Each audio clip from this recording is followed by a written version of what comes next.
On nous demande souvent si on peut vraiment lire dans les pensées, comme dans la série Mentaliste, et aujourd'hui, on va vous répondre. Alors, la réponse courte, c'est non, mais la réponse longue, c'est on peut faire beaucoup plus efficace que ça. On utilise des statistiques comportementales pour prédire votre réalité. Rien que ça.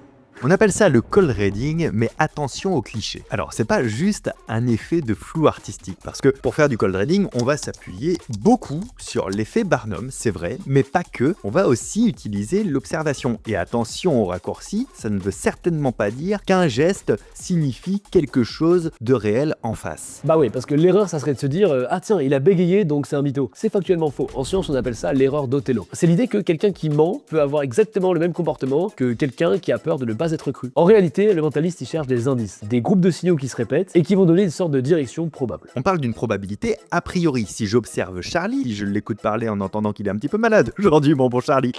Si je regarde ses mimiques, ses gestes, etc., son attitude, ça va me donner déjà une direction statistique probable. Mais chaque nouveau détail que je vais observer va mettre à jour un petit peu plus cette probabilité. Alors après, évidemment, on utilise aussi des astuces de spectacle et d'illusionniste pour percer à jour la moindre de vos pensées. Mais des fois, il y a un peu plus. Une autre technique très forte, c'est celle de la pêche aux informations. On lance une affirmation qui ressemble à une question, si la personne réagit, on continue, et si elle ne réagit pas, on transforme l'affirmation en métaphore. Par exemple, si je regardais Fabien et que je lui dis « Toi, t'es un gars du Sud, non ?» et qu'il me répond « Pas du tout », eh bien je peux enchaîner avec « Pourtant, je trouve que t'es quelqu'un de très chaleureux, très avenant, il y a un côté presque très optimiste chez toi, ça te parle ?» Et s'il dit non, c'est qu'il est en dépression et ça ne nous regarde plus. Mais en général, il dira oui, même si c'est pas vrai. En gros, c'est un jeu psychologique où la personne nous donne des clés sans s'en rendre compte. Et le plus puissant, c'est la lecture chaude transformée en lecture froide. Par exemple, on voit la trace d'une alliance, mais d'une alliance qui a été enlevée, donc qui n'est plus là, où on voit un petit bout de tatouage d'un signe astrologique qu'on reconnaît à distance. Au lieu d'exploiter directement l'information, on va la retenir et on va l'intégrer, l'extrapoler ensuite dans un cold reading. Le vrai mentalisme, c'est d'être plus attentif que la moyenne à des détails que les gens jugent insignifiants. Et si on rajoute à ça des techniques de spectacle et d'illusion, on peut vraiment péter le cerveau, comme à l'Olympia, au hasard, un 8 janvier 2027. On tourner dans toute la France, bref. Est-ce que je fais ma propre promo chez Fabien? Ah ouais, et peut-être en fait c'est un spectacle en duo et que je serai avec lui sur scène, c'est faux,